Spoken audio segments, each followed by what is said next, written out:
Consciously manifesting with parallel realities is for everybody. In fact, it's just simply how we do things. But again, conscious manifesting with parallel realities is for everyone, but maybe not everyone is ready to consciously manifest with parallel realities for three reasons. First, many people are not ready to trust themselves enough to release limiting beliefs that require conscious manifesting in parallel realities. Second, many people are not ready to love and trust themselves enough to let the universe in at those deeper levels. And three, many people are not ready to love themselves enough to be disciplined to practice points one and two. So that is what we're going to talk about. I hope that you'll stick around to find out, what parallel realities are. And I'm going to tell you a few of my stories about how my life has been shifting profoundly through my whole life, but especially lately by embracing the conscious manifestation with parallel realities. So stay tuned.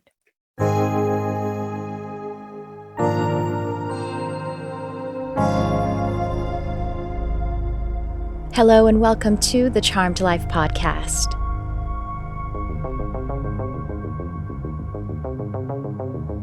This podcast is all about magic, metaphysics, mysticism, and the unconditional love of the universe. And I am your host. My name is Trisha Carr.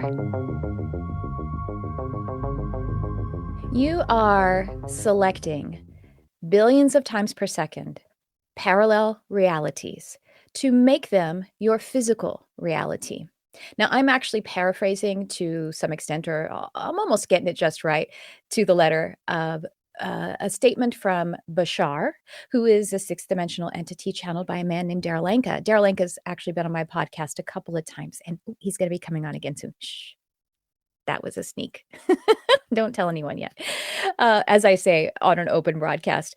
So that is the fact that there are actually parallel realities, and they are realities. They are just as real as physical reality. They're just existing in a different realm, is one way to talk about it. And the fact that how things become the physical reality are by actually selecting the parallel reality.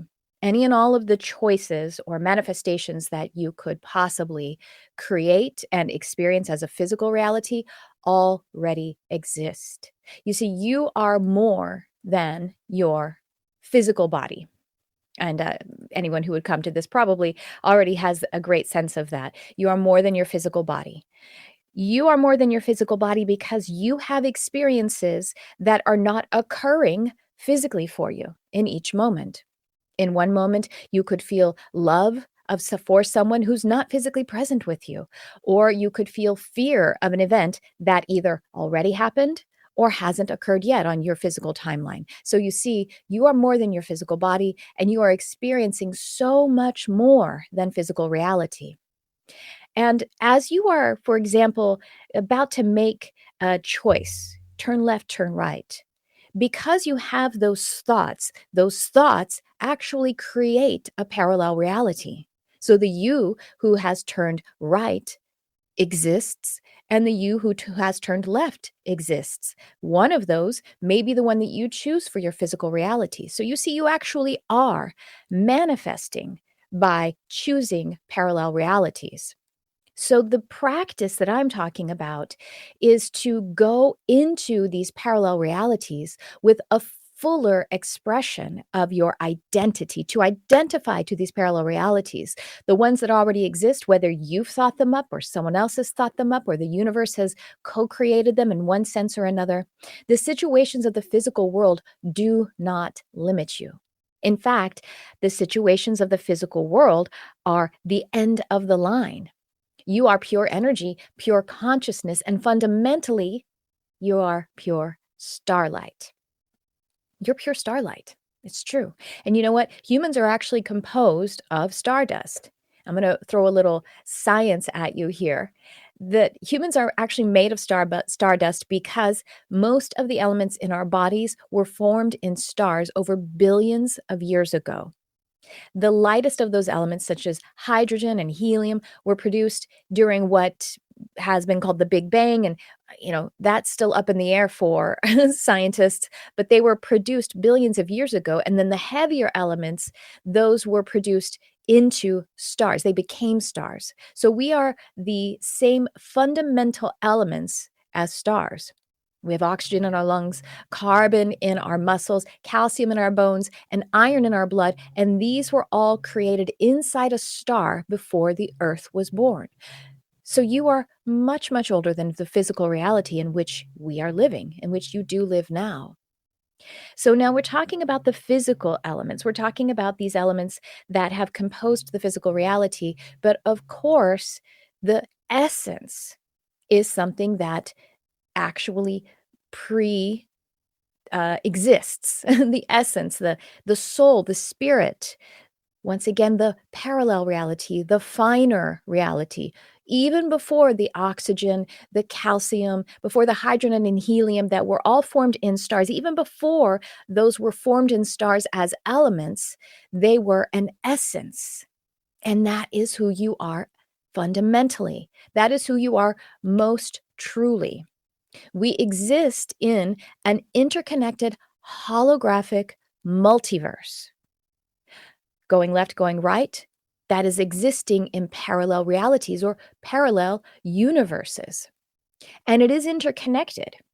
So while in this reality I turned left, I am still interconnected with the creation of having turned right. That experience continues to go on. We're getting into what has been called by mystics and I guess maybe metaphysicians, Akashic records.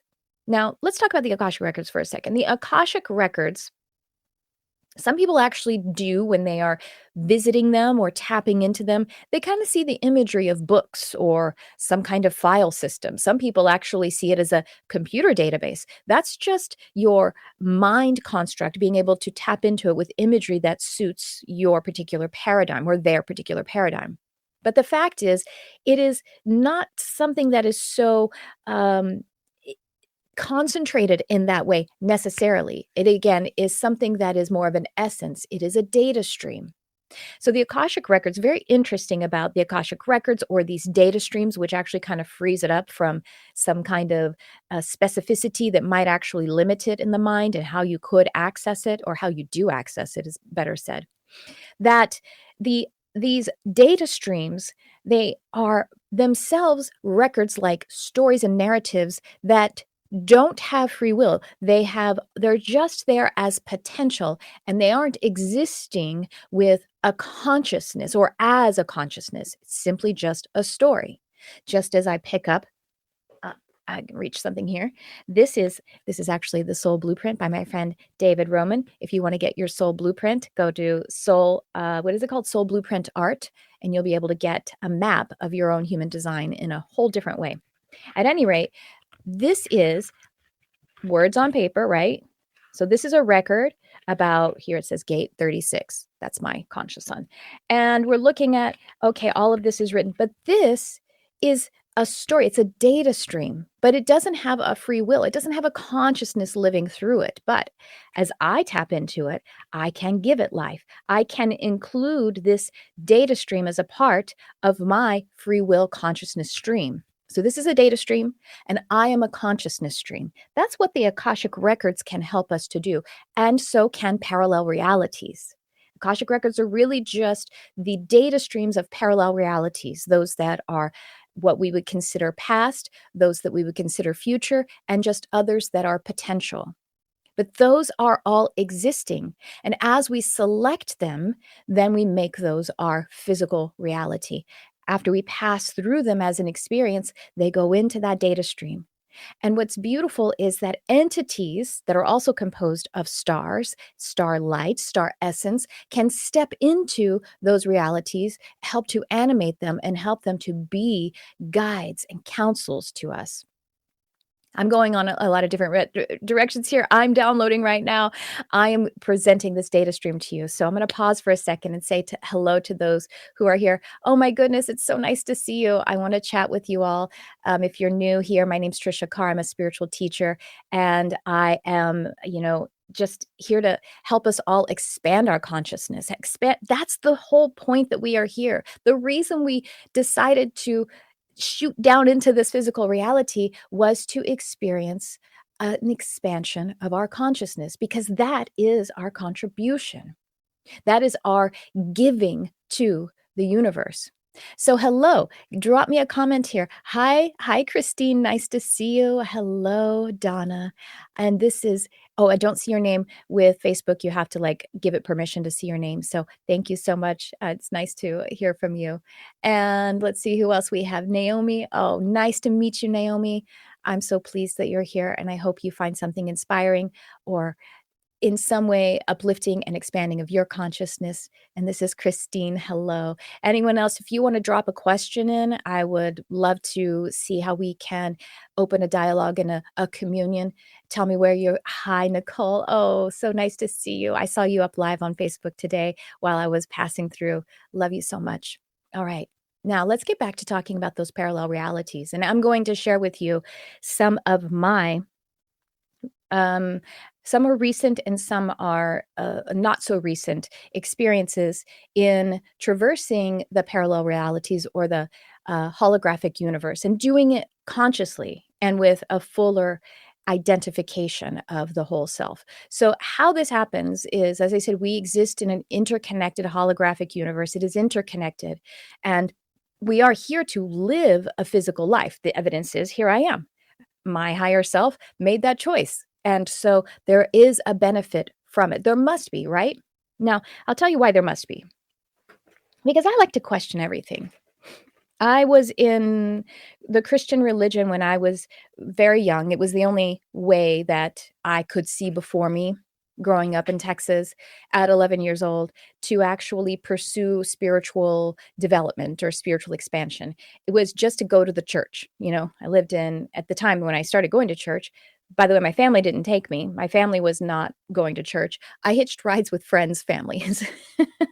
And I took my cute little 11-year-old butt to church by hitching rides with friends. Isn't that silly? I'm calling myself cute because she exists somewhere else. She's not me now. She's existing in a holographic parallel reality. Anyway, so I was in that experience and had a lot of spiritual development, and I was in that from 11 to 19, I would say.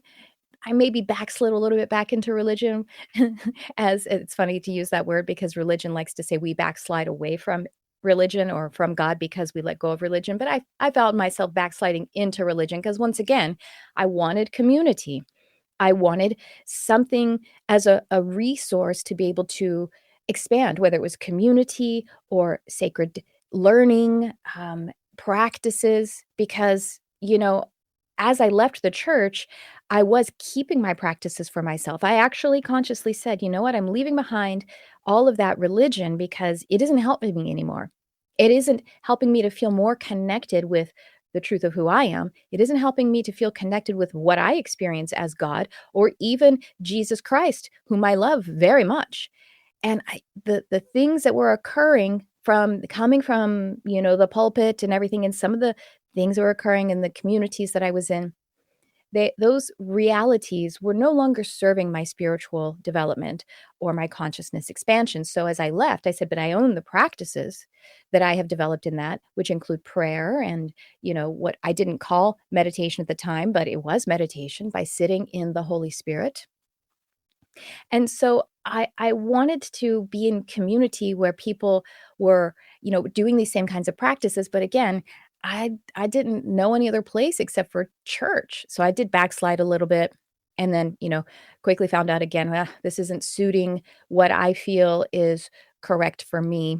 And anyway, the reason that I'm bringing that up is because even while I was sort of really immersed in the religious aspects of my spiritual development, I was questioning everything. And I'll give you one point that I remember questioning or having an epiphany about. I think it was about 15. This is pretty amazing. I think it's amazing. It's an amazing memory for me. But I did have this sort of, when we have epiphanies, I think this is when one of those parallel realities actually slip in a way where more in the interbetween of this physical reality and the identification of that holograph or that parallel reality. We're kind of like floating into, if you can imagine the Matrix, you know what I mean? Like we're kind of becoming more of a hologram for a second, and then we go, oh, whoosh, and then we bring it into physical reality. So when I was 15 and I was reading the Bible, I read for the probably 500th time, that quote, Jesus said, I have other sheep who are not of this pen. And in that moment, I blurred into this other reality. And I was like, he's talking about other worlds, other galaxies. He's talking about other entities that don't exist on the earth. He's talking about extra dimensional entities. Maybe he's also talking about angels. Wait, are angels extra dimensional entities? Are they the same? And what it all comes down to is that, yes, it is all the same. We are all composed of starlight and the essence of stars. So as I grasped that reality for a moment at 15 and then came back in, I remember whoever I was hanging out with, I shared it with my companion, and I had never really thought about like, oh, do aliens exist or whatever that question is. It just hadn't, I don't know, it just hadn't really come across my mind as something. But I shared it with my friend. I said, oh, he's talking about other worlds. And my friend was like, oh, that's cool. Yeah, maybe ETs exist. And it was just kind of like, whatever. She's weird meeting me. So in that moment, I shifted to the parallel reality that became my then physical reality that expanded my consciousness so that I could hold the fullness of it. And I've been on that journey ever since, probably since I was 15. So we are here to live the physical life, but it is not necessary to always be immersed in the illusion and the limitation, the perceived limitations and the density of being physical only. Because what is greater than your physical reality and your physical body, again, what informs it, what creates the form of it, is actually your astral body. Or think of astral means the essence of stars, the essence of your star qualities. So each of us is actually jumping from one parallel reality to another with every choice that we make. We just don't always recall that we were in different parallel realities, and therefore we don't always anchor it in. Now, what I mean by that is that we know that we go into sleep, right? And we dream and we astral travel. We identify more fully with our astral or our star essence, our soul, we might call. And this identification, while we put our bodies to sleep, and then our soul is freed to travel while we have a silver cord to the physical body, travel on that journey of the holographic realities. The reason that we don't always recall all of the things that we're doing, and I'm not talking about just regular dreams, those we remember for a reason. I'm talking about the full occupation in the star reality, in your astral reality. The reason is because there is an intermediary between these holographic parallel realities, and it is your mind. And we have different dimensions of the mind. We have higher mind, and then we have the middle mind, and we have the physical mind, which we might call the ego or the primal mind. And so the higher mind, when it sort of disconnects from these other layers of mind so that it can fully bring it in, and then it's always like gathering these experiences. And when we open up little portals through meditation and prayer, maybe they come in, a little bit can trickle down. But the thing is that we can take most of our identity, all like keeping mind awake while body is asleep, and bring all of our mind to these realities so that they fully anchor in. And the shift and the change is like that. So I'm going to share with you just a few of my experiences. But first, again, I want to check in with you guys. I'm having the best time, so I'm glad that you guys are here. I want to see what you guys are doing. And Christine says, hi, Anna. Christine says she's from upstate New York. How do I jump to a reality I want to be? Wonderful question. I'm going to take a sip. Whew, I'm having so much fun with y'all. Thank you so much for being here. Christine wants to know how to jump to a reality that I want to be, and then goes on to say, with a specific person. This is such a great question. It's something that I've actually been working on with a client of mine. So the client, I'm not going to share this person's identity, although I may have them on the podcast sometime whenever they're ready. But I will just say a few things. This person is also in the experience of fundamentally, first raising their consciousness, right? Raising their conscious awareness, moving up that consciousness scale. That's first. That's primary. But also in the physical world, there is a specific person that this person would like to be in union with. So we've been working together about 6 months, I think, something like that. And there was something really interesting that shifted for this person. One of the things that I was helping this person with is, because I use it in all my work, is their human design. So human design, if you haven't looked at your human design, I'm not going to go too deep into that right now, but I might talk about it later. But I will say that this person was not utilizing their strategy and authority. And, the concept of human design was new as we started to work together. And we got down to this one point finally where there were a few smaller instances, one that actually did directly correlate to this other person with whom they wanted to be in union.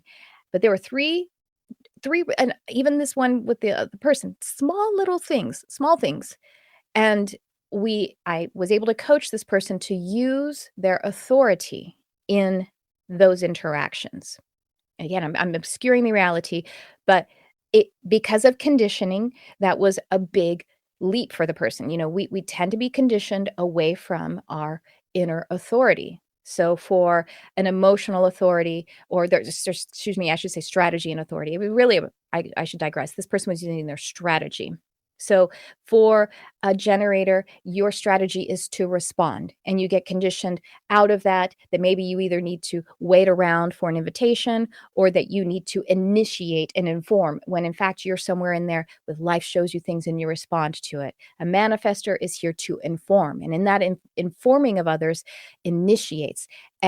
But see, these things, they get conditioned out of it, like a person being conditioned out of informing because, oh, I don't want to seem like, a bitch or a jerk or whatever it is if I just, inform. That's the conditioning that person has received. So this person, in 3 small instances, used their actual strategy, their correct strategy for themselves, and like, okay, I did it, that kind of thing.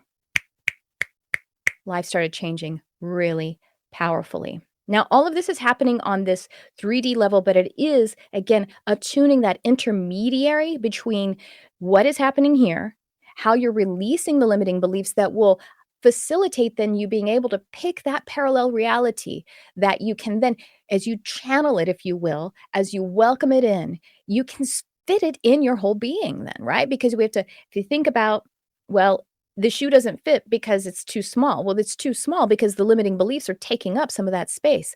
So when this person used their strategy, then a new, fresh communion with that other person actually began. And this person feels completely at ease about it. Yeah, it's cool. It's great. We'll see what happens. I'm going to keep setting my boundaries and using my strategy and authority in this situation. But you know what? I'm flexible. I'm good.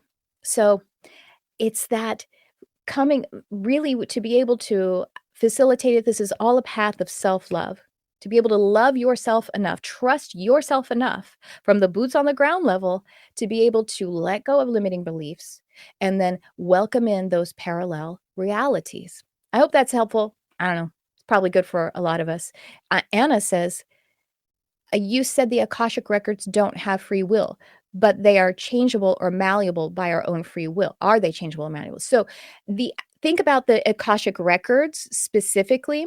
They themselves are stories, right? So of course, as we contribute to them, then that story changes. We are the essence of free will because we are active as a consciousness. The Akashic records are like narratives that have occurred. They don't have consciousness. You watched a movie, and as you interact and you experience the movie, and then you start to take the content from the movie and then you start to live it out in the life, maybe it inspired you, then yes, you are adding, maybe you have a conversation about it, you're creating things around it, but that data stream of the original movie is the same, right? It already occurred. It is plastic. It isn't, well, no, excuse me. it's malleable in the sense that it comes into your reality and then you shift and change it. You can add to it. Does that help? Right. So it's really the records are data streams. So when someone taps into that data stream, there can be things that are there that have shown us patterns and the pattern that's going on. And then we go, oh, I want to shift that pattern. If that pattern is continuing to happen, how can I interact with it in a way? What must I be learning? What we usually are learning is how to love and trust ourselves. And what form am I learning to love and trust myself more to release that pattern and the limiting beliefs that are embedded in it? And then that's how we can actually change the Akashic records. We add to them. Yeah.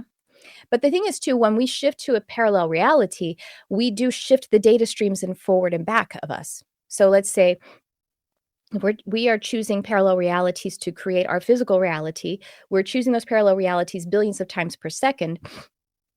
Let's say some people go like, oh, what happens if we shift to 5D?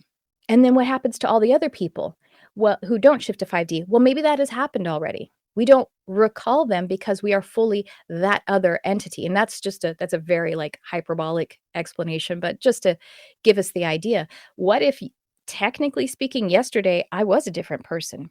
I mean, time and physical reality and the way that things are moving those are subject to our consciousness. Our consciousness is not subject to physical reality.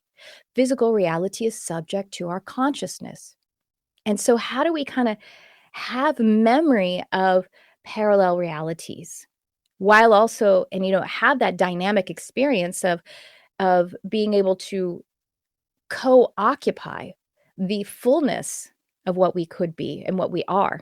When I say what we could be, what we hold in our physical mind awareness. Well, that's what I was going to share with you is things like remote viewing, telepathy, astral traveling. Astral traveling and astral projection in the sense of you doing it consciously, intentionally, so that the mind is open to keeping those experiences. I don't know if you're like me and you love to watch or listen to the different stories about people having near-death experiences. So when people have near-death experiences, they go into the holographic reality. They go to the other side. They see spirit guides. They talk about what the life has been, and then they choose to come back. Well, if they're telling the story, they chose to come back, right? And so that is an example of out-of-body experiencing. It is an astral traveling, and there's like some nuances. People kind of call OBEs unintentional and astral projection intentional. And there's just semantics. And a lot of people make them synonymous, but the near-death experience, out-of-body experiences have to do with the perception that they're no longer going to exist in or with physical reality because of something that has happened to the physical body. And I'll tell you something else that breaks those bonds for a temporary amount of time: psychedelics or plant medications. But these two things, near-death experiences and plant medications, are not sustainable. Definitely the near-death experience isn't sustainable. Plant medication is more sustainable because it doesn't almost kill you, but it's not something you could do every day or even every week. And also utilizing the portals that are provided by psychedelics or other kinds of plant medicinals aren't as manageable. Like, you don't have as much mastery over them because you've shifted a lever that kind of puts you on a ride. Now you have some, you definitely do, and I know if you are someone who is a psychedelic medicinal practitioner, I'm definitely not putting it down, because that is a really beneficial path for some people. However, even so, you can access these portals and these parallel realities with the fullness of your being without needing to compromise your body or your brain, or to utilize a substance or a chemical of some kind to create a chemical trigger to it in your physical reality body. And so I'm gonna look at your comments again now. Does that help, Anna? Excuse me. I just got over COVID about a week ago. I'm going to mute myself first. All right. Thank you. Okay. So, Brandy says, can you access the Akashic records for anything about yourself or for otherworldly things as well? Absolutely. You absolutely can. And in a beyond even just accessing the Akashic records, you can fully be present to these otherworldly or other, what did you say, or something else about yourself by using your astral body to be in the experience. So I want to share a few of my experiences. The amazing thing about being able to utilize the astral traveling capacity that you already have. And actually, before I do that, I do want to share in the comments something that I would really love for you guys to check out. And it is Astral Mastery, which is the ultimate intuitive expansion program. I'm just going to leave it there and I'll maybe talk about it here in a little bit more. So I want to share with you some of the stories, some of the fantastic things that occur.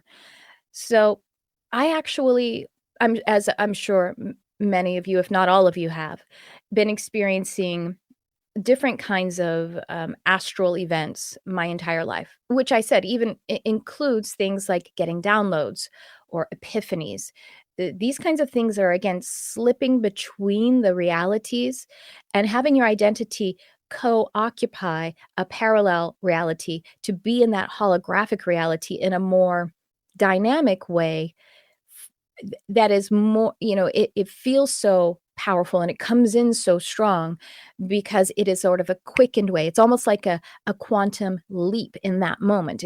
It's a quantum reality is being infused into you, but to do that you have to diffuse of your physical reality to a certain degree, anchor a little more with your whole identity into your astral reality, and then shift it back in. And I think that's why it feels like a download, or it feels like a, that kind of experience. So, one of the ways that astral travel occurs, well, astral travel occurs in sleep and dreams. It just does. And then the thing is, though, sometimes without you consciously setting an intention, you will have an astral projection or an astral experience that you are fully present to.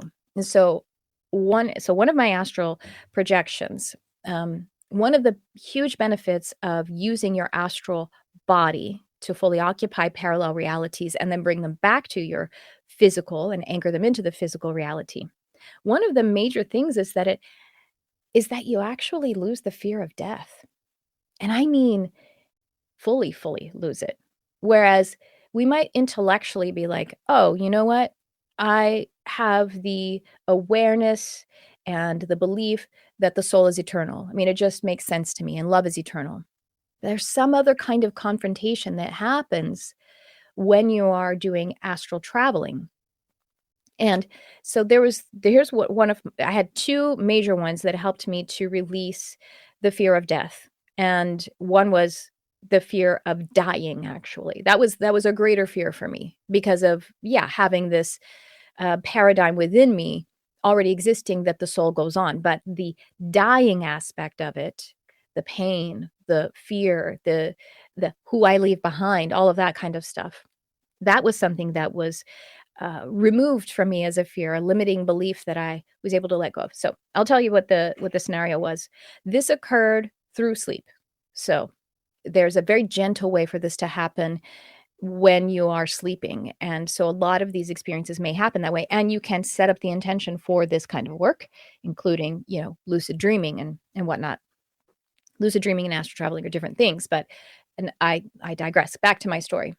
So in the event, and it was an astral event, I was on a bus and we were traveling around some kind of, like mountain or big hill. And off the side of it was the ocean. And so the bus actually jumped off the cliff of the road, jumped off the road cliff thing. And we plunged into the ocean. And so it's that moment that you've seen in movies and TV where the vehicle is in the water, and the water is starting to come in. And in this moment, I spoke to spirit, I spoke to the universe. I said, I accept if this is it. And if this is it, May I please have no pain? And I mean physical or the emotional pain of fear. And I heard, felt, experienced, whatever you want to call it, absolutely. And then it was like, okay, and counting down 10, 9, 8. And it was like darkness, like the powering down kind of energy. And it wasn't scary. And I wasn't worried. And it was like 3, 2, 1. I woke up. And I didn't have any fear. And I didn't have any pain. So, I mean, it was amazing. I'm just telling you a story, but it is as if it happened. And so now I don't need to fear or worry because it was demonstrated to me as an event that it isn't something that I need to be concerned about. And again, it's one of these things that are ineffable. But it is a part of my truth now. My truth, my reality is that I don't need to fear the passing through of death. The other time was I didn't actually have the death experience. The astral event opened up where my light body, my astral body was walking out of the ocean because I had died in the ocean and I just walked out of the ocean. And and it was interesting because I didn't remember in the astral event, it was like blocked from my memory, my loved ones. I didn't remember my husband. I didn't remember my animals. I didn't remember the people in my physical life. And so I was in this reality, perfectly peaceful. And I had the awareness, the light is going to come, and then I will cross over. And then I was walking around and I got a little bored because no one else could see me. I went into my neighbor's house and they couldn't see me. And the reason I went into my neighbor's house was because I was like, well, I can go talk to their dog and I can go talk. See, I didn't go to my house because I was blocking the memory of my loved ones so I wouldn't panic or fear. And I went and I was like, I could go talk to her dog and also I could talk to the stones and, that'll pass some time while I'm waiting for the light to come. And then I awoke from that and what I dealt with was the fact that that one of the things that makes me worry or fear death to some degree is who I leave behind. And if you're a parent, I think it's a normal, natural experience for you to fear that. It's a healthy fear. But if we can leave the healthy fear to its health and let go of everything else, that's what I kind of experienced in that astral event, was to be able to just let the universe unfold and that everything is happening as it is meant to happen. So then there was this other one that happened very recently, and this was an intentional astral traveling event. So I had some very cool things happening by locating where I was going and looking at a friend's house, and I was seeing sort of some of the physical reality, but the holographic reality and the physical reality are enmeshed. And so I was seeing some of the physical reality, and so there's a kind of remote viewing happening there, but I was there physically, and I hadn't been to my friend's house yet. And then I reported to my friend, "Is there this? Is there that? Is there this?" And there were like 4 things that were spot on. And then anyway, that was really interesting. So while I was doing these different experiments, I then had an astral projection where this is really fantastic. I was at a party, and I was at a party at someone's house and my husband was there too, somewhere else in the house, but I wasn't enjoying myself. It wasn't my kind of party. It wasn't my kind of party in any way.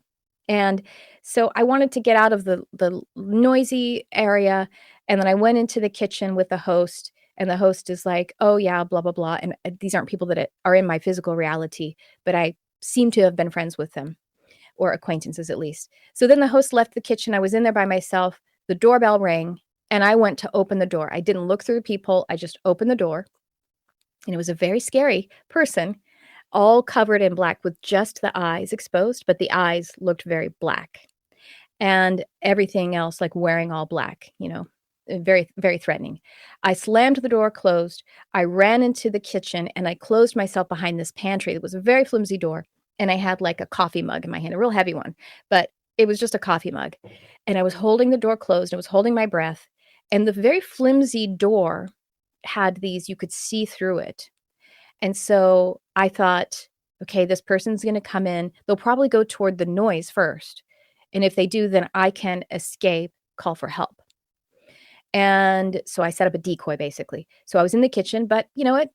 This person, I'm gonna say he, went into the kitchen first and was quiet and was, like, scanning, but he was scanning with these lights that were kind of blue and green, and so it was like flashlights, but they were blue and green, and then I could see them because this door was really flimsy, and then they came across the door, and they were scanning to find me, and so I was holding the door closed, I had my coffee mug, and I thought, "Maybe this coffee mug is a weapon?" And I was like, "It's definitely not a weapon." It's nothing. And I also don't know how to I'm not trained in physical combat. And so I was just like, "Okay." Another one of these moments of if this is happening, then, I surrender to it and let's see what happens. Well, then I came back to my physical body and I wasn't afraid though. But when I sat up and I closed my eyes and I took a breath and I wasn't afraid. My nervous system was regulated, but I could still see the lights. I was awake, but I was seeing the holographic reality, the parallel reality of someone scanning for me.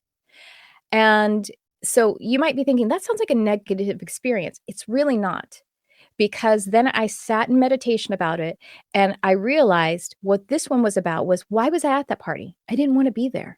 Why did I open a door without seeing who was there? Why was I even in that situation when I didn't want to be? So it helped me to make choices of self-love and trust and to move in the ways that are correct for me. Because if I don't, I could leave myself vulnerable to someone else, the door being open to someone that I don't want to interact with. And it was very powerful. Now, I was protected because I made the choice at the right time to not be there anymore. I mean, after the fact, after. So these are really and I tell you, even though that sounds like a really scary situation, I actually wasn't scared. So once again, confronting fears about being physically harmed or being victimized. This one was really about being victimized. The other things that have been happening since I've been deepening my practice of my astral experiencing is I have been able to hear the celestial music. I don't know if you've heard about people talk about this. It's something that happens sometimes. I'm hearing not now. It's usually when I'm going in and out of my practices, meaning I'm going into actually, I'm listening to frequencies, which my husband is creating, which are so amazing. And the frequencies that are curated to create brainwave entrainment to allow my physical body to relax so I can, better match the astral body and then have those experiences. And then when I come fully conscious for a few moments, I can hear as if it's with my physical ears. One time, the first time it happened, I thought, oh, was my phone going off? Where's my phone? I can hear celestial music. It's a very quiet music. And it's amazing because it's not actually my physical, your physical senses are created as filters to filter out seeing psychic realities or, the holographic realities. But when you're bridging those gaps, then it negates the physical senses. So it's just showing how I'm more in. And I was just like, okay, I'm not fully back in my body. I'm ready for the celestial music to quiet down. I'm ready for it to be my physical reality because that's important too. Anyway, there's other things I'll just tell you one more.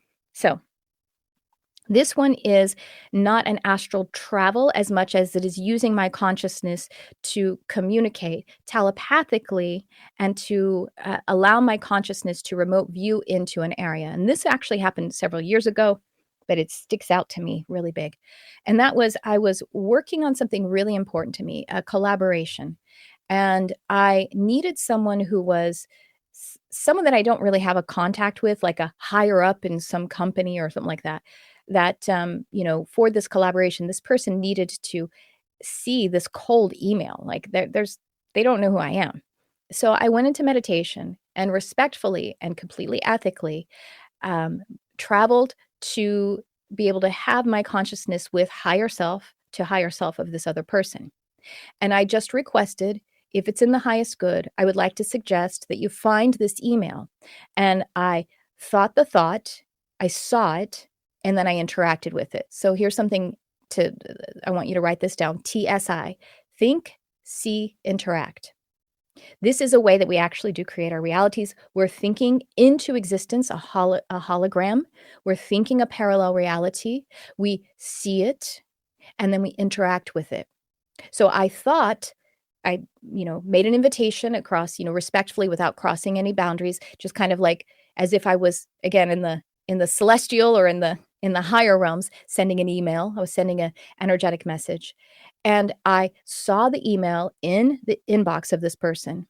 And then I pointed to it and I put a light around it and I imagined that clicking on it to open it and read it. About 10 minutes later, that person responded. It was wild. So anyway, this is some of the work that, these are just my personal experiences, but I do a lot of this work with my clients and students as well. All right, I'm going to get back to you now. Let's talk about, hi, Stephanie, what are you doing here? That's the only worry I have about transitioning, leaving my kids and the sadness and grief if they will. I know. And again, that is healthy, right? We have healthy fears. So what we want to do is allow that healthy fear to be as it is and to even let it be an emblem of our love and our connection, and then see if we can move forward anyway. That's it's just that we aren't here to have no fear. We just aren't. In fact, fear is healthy in some respects. Fear keeps us from jumping off of cliffs, right? So that's the point, to navigate that. We have a trust in ourselves, and we also have a trust sort of in higher self, who is making the choice about something as deterministic as your death. There's not an accident about that. Our free will is, dimensional as well. Higher self has to sign off on things like your birth and your death. Those are determined. They're deterministic experiences for this through line of a physical experience. So finding trust in yourself to be like, of course, it is a beautiful fear to not want to leave behind my children and my loved ones. That's beautiful. I accept that. And I love myself for it. Higher self, you can help me with the rest of it. I hope that helps. Here's the thing. Life isn't about, avoiding fear or pain.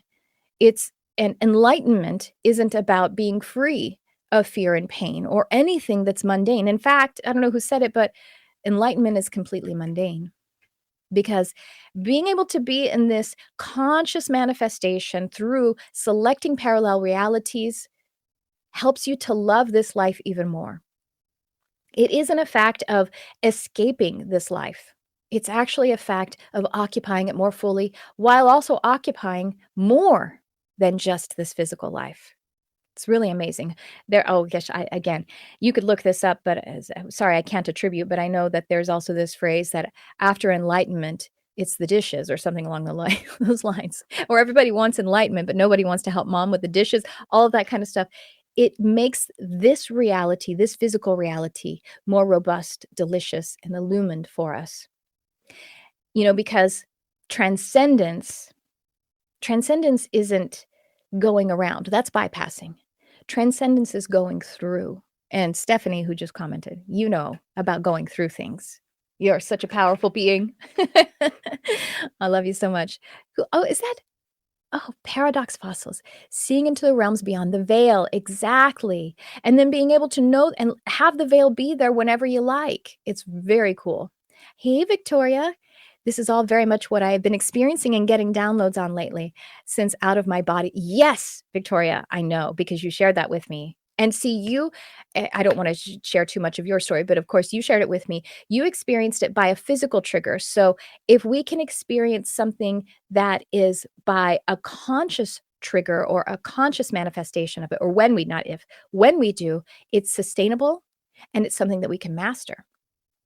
So I told you the synchronicity of you sharing that with me, because I should share with you now, Astral Mastery. Okay, so hi Cher, this was something I needed to hear. I have been resisting a lot of pain and uncertainty. Oh, and you know what? And resistance, as we know, resistance what we resist persists. When we're having those experiences, if it's possible, lovingly tell yourself it's okay to have pain sometimes. It's lovingly okay. Tell yourself lovingly, it's okay to have uncertainty. That's human. And what happens then is that you become your own coach, or you become your own divine parent, and you start to soften around it. And of course, nothing is constant except change. So that's something that I have found to be very beneficial. Even if I'm worrying, it's okay to worry. I'm human. That's all right. You can worry. And as soon as I do that, I let myself worry. I'm like, oh, the worry is actually starting to leave me. It's pretty amazing. All right. So I want to share with you all. Oh my gosh, there's so many of you here. Thank you for being here with me. I want to share with you all a little bit about this. It's a program, but it's so much more than that. It is the Ultimate Intuitive Expansion Program. So this is what I'm calling Astral Mastery. I'm going to put this here. What this is, it's a very, very affordable program that has a couple of ways that you can engage with it, either more passive or more fully active, where you'll be getting coaching and practice opportunities. We're going to lay the foundation of the intuitive abilities and intuition. And many people, I've trained hundreds of people at this point. It's open for those people who are experienced as well, because we're going to go in and set those foundations and open and expand all of these areas. And it's also perfect for those of you who are just interested in being able to have that fuller sense of your intuition and your intuitive abilities in your life, wherever you are in your life. So it's, again, for all levels, if you will. And in addition to that, we're going to be letting go of limiting beliefs. Like, I can't even tell you what's going on in this program is so much. So we're going to lay that foundation. We're also going to be talking about human design. Now, human design is an experiment. A lot of people, as they start to look into human design, they're like, it's too much. It's so much.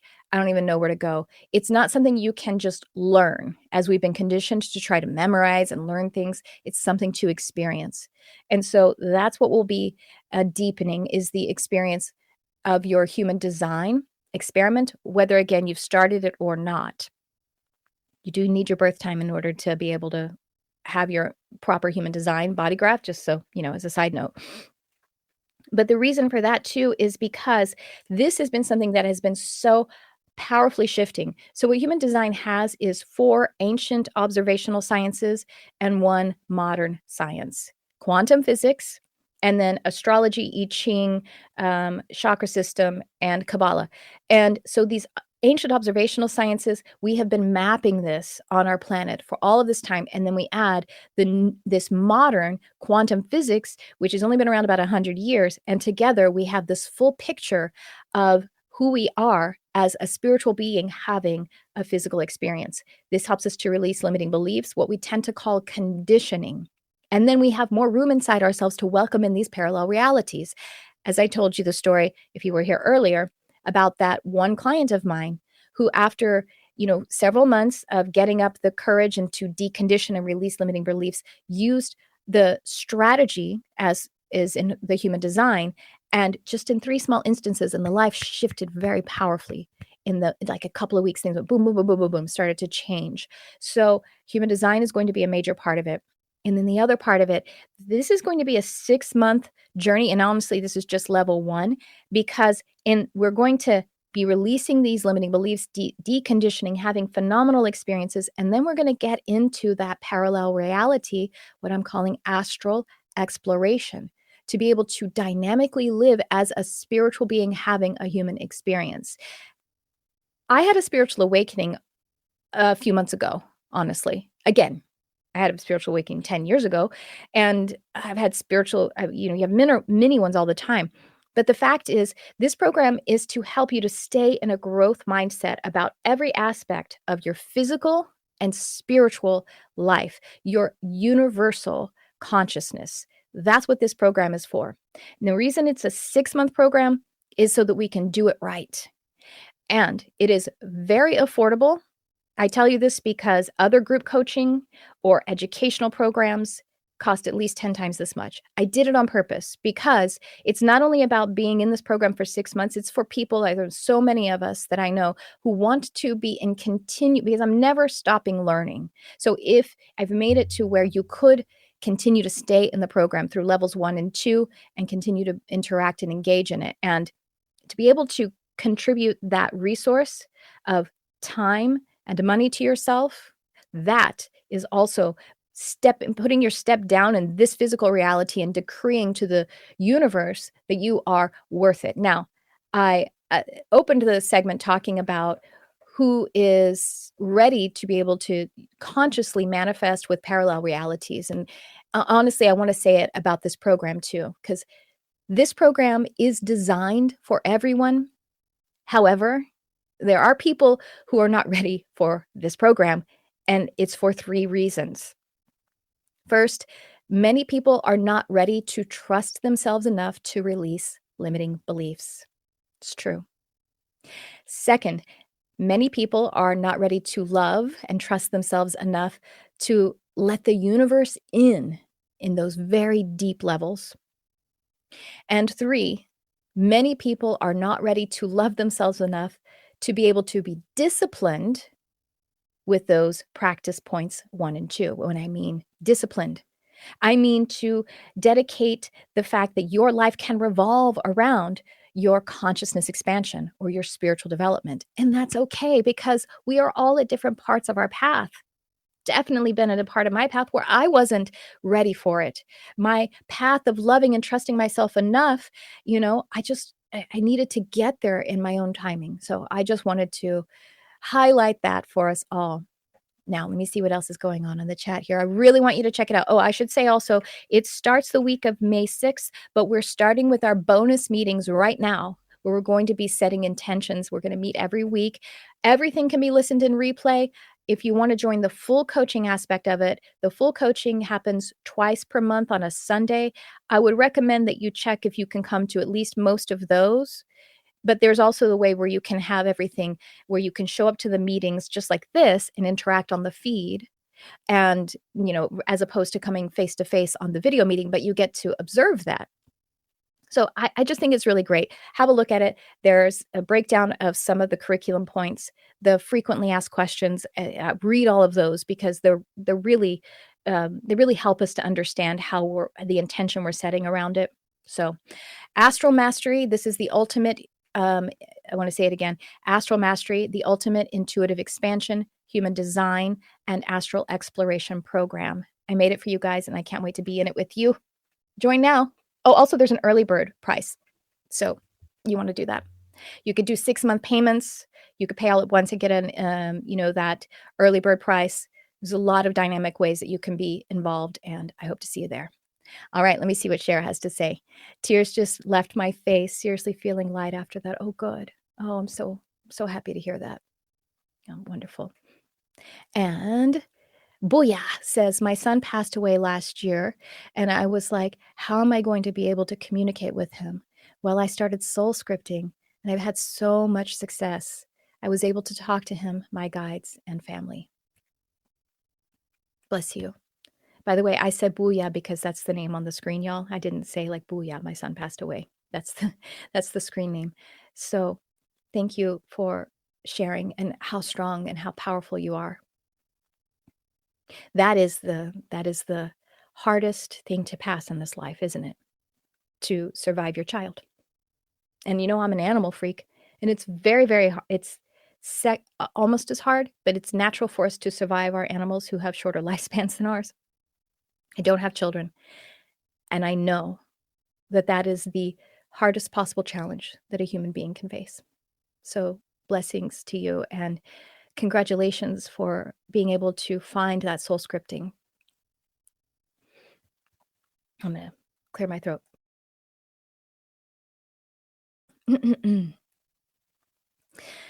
Anna, can you say a few things about the difference between the two options? Is it basically the live coaching? It is basically the live coaching. However, Anna, that so I call it observer and experiencer. So thank you for asking, Anna. So I just want to break it down.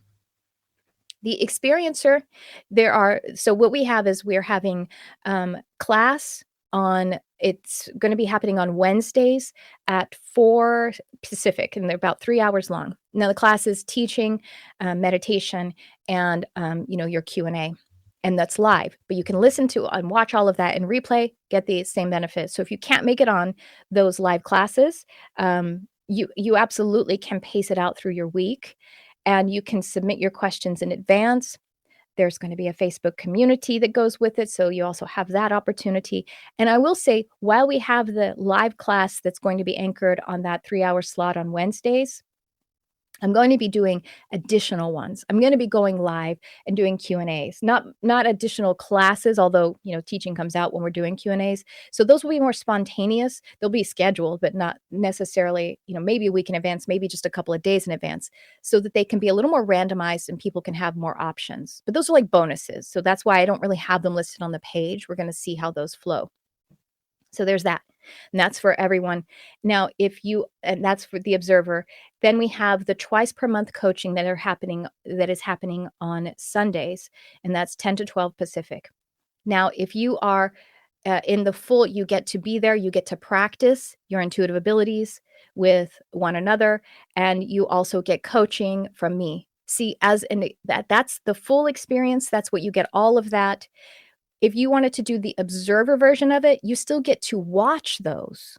You don't get to show up live and be in them. However, I will say we will be asking the people who are in the program as the observers, the more passive option, we'll be asking them to show up to receive readings, but you won't be there to be able to practice your readings. And, you won't be there to be able to receive coaching, hot seat coaching and everything, but you get to watch them. And so basically it's like such a high value, because you guys are probably like me. You probably watch Abraham Hicks videos, or maybe you watch Bashar videos. You watch these videos where there is a teacher who is actually answering someone else's question. And even if they're asking a personal question, you're like, oh my gosh, I needed to hear that. So if you did that more passive version, the observer, I call it, you still get to watch all of those sessions. You even get to watch them live. You just don't participate in them, except for every now and again if you show up to be to receive a reading, you know what I mean? Like to be a part of the class in that way. So those are the differences. There's a lot of benefit. There's a full hands-on face-to-face benefit by being the full experiencer, because you can ask the questions on the Wednesday night classes. You can ask those face-to-face as well, or you can ask on the chat feed. Either way, So does that help? Does that make sense? Let me know if I need to clarify it more. Excuse me. And I made it so that it was, again, high value and easy access, and a couple of options. Because you guys know, many of you know me from when I worked and was the co-founder of Light Shine, and we had things like the Intuitive Intensive. And I noticed that a lot of people took it really passively, and I don't know if a lot, but I saw that. And so they weren't really at the place where they wanted to, or have felt benefit of doing the practice, but they had growth in their way. So that's why I made that an option for people, so that you can, you can do it however it is that you're ready, because it's all, and there's still so much interaction. There's so much service in the observer option, but I do recommend the experiencer option, and you can still go at your own pace.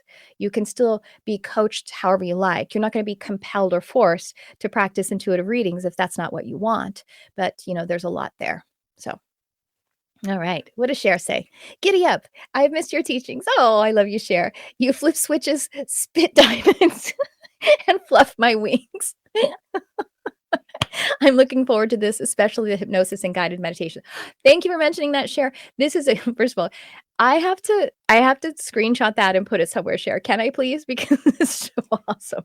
One of my most favorite testimonials, someone said, Trisha is Yoda or a unicorn. I don't know. She's really magical. And I'm like, that's my favorite review ever. I humbly accept. So yes, we are the way that we create those portals, the way that we release limiting beliefs, And the way that we create the portals to be able to access and channel in parallel realities is by the modality of hypnosis, aka meditation, aka spiritual practice. I mean, all of these things fall under the umbrella of hypnosis. Hypnosis is shifting from one state to another. I am a certified clinical hypnotherapist. I have a degree in clinical hypnotherapy and mind body psychology.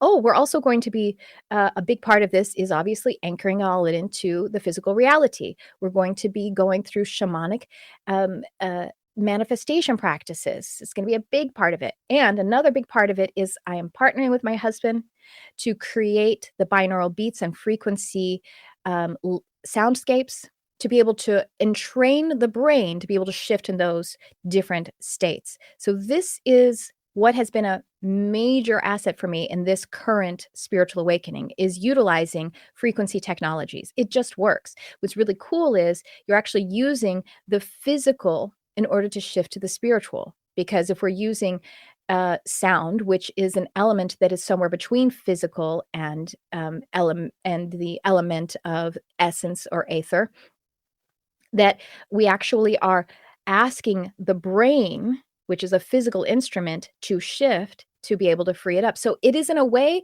like using psychedelics, like plant medicine, but it is, again, sustainable because it doesn't actually turn a switch on that you can't turn off. It is it's a natural it's actually a natural process. It's just asking your brain and your consciousness to shift very naturally in a very sustainable way without giving it a foreign element, because sound isn't foreign to us. Sound is natural, right? Anyway, that's bomb. So if you've heard of the Monroe Institute, Robert Monroe, or the Gateway Experience, I'm not saying that we're doing that. That would be wrong for me to say. It's all trademarked because we're doing stuff like that and much more. And because that was created in the 60s and 70s, and I did the full Gateway Experience several times in order to entrain myself, and then I started to collaborate with my husband, and so these technologies that is bridging the gap, being able to what they're showing me is like it's being able to create the thinning of the veil in a very powerful way, but also sustainable. Okay, that's what I'll say about it. Thank you for bringing it up. I'm super excited about it. And then, of course, we have a lot of it. That's going to be the more advanced side of it by using, well, we'll be using some, my husband always creates the soundscapes, the music and the sound design for anything that I'm doing. But yes, I will be, major part of it is me guiding meditations and hypnosis. And I'm going to be teaching you how to do self-hypnosis so that you can do things like heal your body, lose weight. I've lost like 25 pounds a couple of times. And I've healed things. I don't know if you heard me tell this story. I had 80% hearing loss in one ear for about 5 weeks. And then before I could get a doctor's appointment, and the doctor told me it was permanent. And I first found out what the physical manifestation of what was going on from what he told me was happening. And then I went into a deeper trance and I connected with my higher self and simply asked, is it in my highest good for me to have this hearing loss? Is this a part of my path, my highest path? And the answer was no. And got to the place where I was completely neutral. If I got a yes, I'd be like, okay, perfect. I would have been like, okay, perfect. Then I don't have to resist it anymore. It's here for me. But I got to know it wasn't necessary. And I didn't need to have it. So then I took that information along with my skills as a hypnotherapist, and I just started to give my body the correct suggestions so that it could correct it. And it was like the very next day, the first day I did it, when I woke up the next day, it was like 50% better. And I didn't even say anything to my husband because I was like, I'm going to wait. And then on the next day, I finally did. I was like, I think my hearing's completely restored. So I had seen the doctor on Thursday where he did an emergency hearing test and told me that I had 80% permanent hearing loss in my right ear, by the way. And so that was Thursday. And then he wanted to do another, no, excuse me, he didn't do a hearing loss. He did the emergency hearing test for Monday. That's what it was. So then I showed up on Monday for the hearing test, and it was completely improved. Not only that, but I tested better than the last time I had a hearing test, which was like 6 years ago, and that's not what happens historically with hearing with age. It gets better. So, you know what I mean? Like, some really amazing things. So it's again accepting this physical reality. If it had been in my highest good for me to have hearing loss, then I would have moved on with my life with joy and acceptance and being able to use it for what it was here for me for. So anyway, it is miraculous. Cher said it's miraculous. All right. Gosh, we've been on for a while, but I have been like just buzzing with you guys. So I'm going to tell you once more about astral mastery. Actually, I'm going to share the page with you. I want to tell you that, excuse me. I want to tell you that, here it is. All right. So here's the page. And look, there's this double me back there. Here's the page, and I'm going to change my background so it doesn't look so confusing. There we go. That's a little better. All right. So what we have here is, again, it's the Ultimate Intuitive Expansion Human Design and Astral Exploration Program. We have the different ways that it starts on May 6th, but we're doing intention setting meetings now. You can jumpstart your progress. We also, if you sign up for the full program, we already have replays of past coaching. We have a student portal that you will be signed up for the Sacred Sphere, which is the twice per month coaching. So you already have content in there that you can start to dive into. Human design experiment, shamanic manifestation, astral exploration, intuition and intuitive psychic skills development, of course, and the guided meditation hypnotic journeying and the frequency binaural brainwave entrainment technologies. So under astral exploration, we're talking about astral projection, telepathy, remote viewing, and the intuitive dreaming. And then what else? Some of these things. So this is what we're talking about, our astral awakening experience, astral pertaining to or proceeding from the stars. And so this program is for the people who are ready to, continue to remember that we are composed of stars. And that's basically with the spiritual awakening that occurred on September 27th, 2023. Spirit woke me up saying, if you don't have a growth mindset, you will hit a downward spiral. And I could see that was happening in my personal physical life. And after I started to work on that a little bit more, by the way, and I'm a spiritual teacher, I have my clients, I'm doing my meditation, I'm doing my self-healing, but it was not really in a growth mindset. It was a sort of status quo, you know what I mean? And so anyway, that's so we have the experiencer, which is the one I told you is the full program, and you have an early bird price, $100 off if you register before April 19th. Then we have the observer, and you have a $50 off. Now those are for the one-time payments, but you can do 6 payments. Also, you might qualify for afterpay by doing the one-time payment, where you can get that early bird coupon price. And then as I noticed it at checkout, for the people that can qualify for afterpay, it can bring your monthly payments down for the full program to like $96 or something like that. That's totally up to you. It's not something I'm in control of. It has to do with, the payment gateways. So anyway, this is it. And I'm so excited about it. Here is the place where we're exploring some of the curriculum. So go read through all of that stuff. And then we have, this is the other thing I want to share with you guys. I put this in here very coyly. This is the flagship program for my new school called Wayshower University. And this is the mission statement, talking about why now and what is the mission of Wayshower University. And so, yeah. All right. I'm going to stop sharing now. And that's where we are. Any other questions? Anything you would like? Oh, I love you guys so much. Thinking of it gives you the tingles. Well, this has been so fun. Let me look at my notes and see what else we want to say about parallel realities and how we manifest with parallel realities, whether we are conscious of it or not. But that is really and truly the process of miraculously manifesting. And we can live a lifestyle of miracles while also living a human lifestyle. Will we be complete? I want to tell you this. Will we be without challenges? No. Will we be without pain? No. Will we be without, moments where we're not our best self? No. But what if all of those things of life that were mundane or challenging, that we could also be observing them from empowerment and joy and excitement, knowing that they were only there to serve us, and then to quickly do things like be able to live interdimensionally right now. Now, I'll tell you this too. A part of the spiritual awakening was really working with my spirit guides in new ways, to where I'm telling you, like, ways where it's just like having a friend that can tell me, yes, no, maybe do this. And I'm like, wait, why should I do that? They're like, hey, it's easy to hear us, but it's not easy to take our advice. And I'm like, okay, well, I'll just trust and take your advice. And then something really cool happened that helped me to honestly like offload a bunch of limiting beliefs, heal a lot of things that are like core wounds.